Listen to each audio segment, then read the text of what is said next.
Ready? Yeah. Okay. There's a popular Dominican saying that I heard a lot while growing up, and it's "Cuando hay hambre, no hay pan duro." What that translates to is when there is hunger, there is no such thing as hard bread. What we mean by that is if you're really, really hungry, you'll eat whatever is available. Now, a lot of people like to think that Dominicans are very picky with their food, but in reality, we just like simple things that taste good. In this speech, I will demonstrate to you all how to prepare, cook, and assemble a Dominican-style burger called a chimichurri. It's a weird name, I know, but that's what it is. I'm credible to give this speech because I've done extensive research as well as I have cooked, prepared, served, and even brought chimichurris before. First, I will talk about all the ingredients needed for the burger. Then I will demonstrate how to mix and prepare and also cook your ingredients. And finally, I will demonstrate how to assemble your burger. Now, chimichurri recipes differ from person to person, especially since it's a very popular street food. So recipes differ from vendor to vendor, person to person. Clara Gonzalez, who is a Dominican food photographer and writer, says that chimi is not usually prepared at home, but brought from street stands. A Dominican chimichurri recipe is hard to come by. Each stand has its own flavors, recipes, secrets, and fans. Therefore, a standard recipe does not exist. For the purpose of this speech, I am going to use my mom's recipe, which is very basic and can be made at home. And it usually makes about 4 burgers. So chimi, which is the burger's nicknames, are typically made using beef. Some people substitute pork or chicken, depending on your taste. There is no recipe that I've come by that doesn't use meat. Most Dominican dishes include meat. We're a very meaty country. In fact, according to an article published in 2013 by the Journal of Food Protection, the Dominican Republic's meat consumption per capita is more than 74 pounds a year. Per year. So each person consumes about 74 pounds of meat in a given year. Now that's a lot because the U.S. is about 71. So for the beef patty, you will need a pound of ground beef, chopped onions. You can have either 2 cloves of garlic, or if you don't have that and you have garlic powder, you can use 2 teaspoons of garlic powder instead. Then you will be using about a tablespoon of dried oregano and a 1/3 cup of chopped cilantro, as well as a diced red bell pepper. Next, the burger has a sauce that it's served with, and the sauce is a little weird. It's made using 3 tablespoons of ketchup, 3 tablespoons of mayo, a 1/3 cup of orange juice, and a tablespoon of Worcestershire sauce. I don't know, Worcestershire sauce. There we go.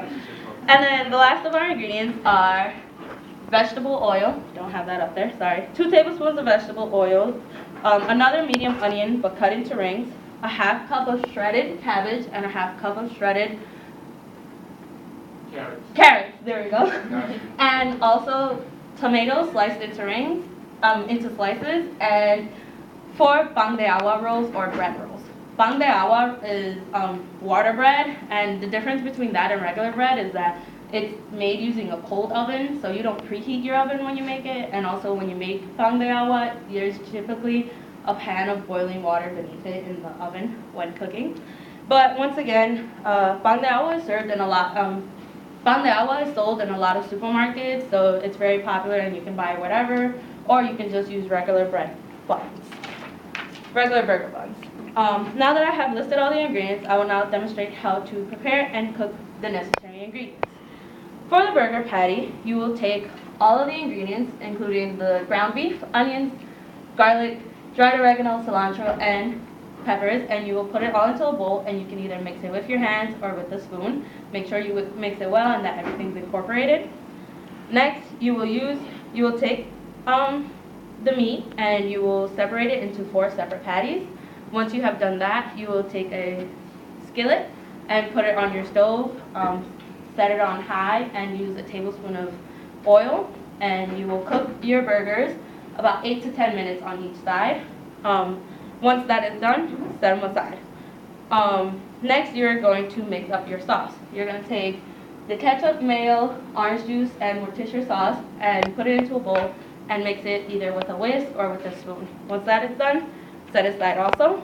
Next, you're going to take your carrots and your cabbage, and you can use the same skillet that you used for your burger. Put it all in there and put a little bit of the sauce that you made. You can use however much you want. Cook it for about 2 to 3 minutes. Take that off the stove. Fun fact, cabbage is used in a lot of Dominican dishes. According to the Dominican Republic Agricultural Development Foundation, in 2011, cabbage was one of the most economically important vegetables because it was the most farmed and the most consumed.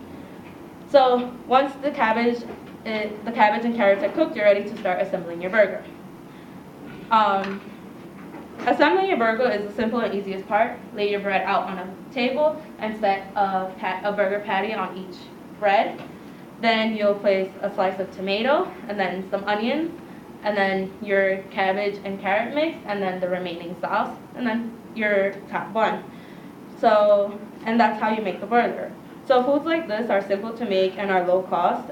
So these are very popular in Dominican Republic since it's a very poor country. The Borgen Project, a nonprofit organization created to combat poverty, stated in 2013 that over 20% of the country lived in extreme poverty. So street foods like these that are very inexpensive are very popular in the Dominican Republic. In conclusion, the purpose of my speech was to demonstrate how to make a chimichurri. I first gave you the list of all ingredients needed to make the patty, the sauce, and the extras. Second, I demonstrated how to cook your patty and vegetables. And lastly, I demonstrated how to put your burger together. I hope you enjoyed my demonstration, and I want to leave you all with a quote by Paul Prudhomme, and it says, "You don't need a silver fork to eat."